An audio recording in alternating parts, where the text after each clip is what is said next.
સ્થાનિક લોકોએ કારને બહાર કાઢીને ફસાયેલા લોકોને બહાર કાઢ્યા હતા, જેમાં ઓવર સ્પીડિંગ કારના સીસીટીવી ફૂટેજ સામે આવ્યા હતા।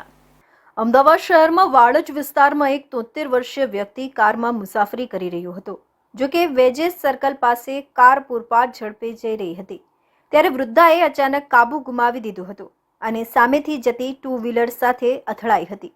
કારે 3 બાઇક અને એક રિક્ષાને ટક્કર મારતા 3 પુરુષો અને 3 મહિલાઓને ઈજા થઈ હતી અને ભોગીલાલ પરમાર નામના 55 વર્ષના પુરુષનું મોત થયું હતું। સ્થાનિક લોકોએ કાર ઉપાડીને લોકોને બહાર કાઢ્યા હતા।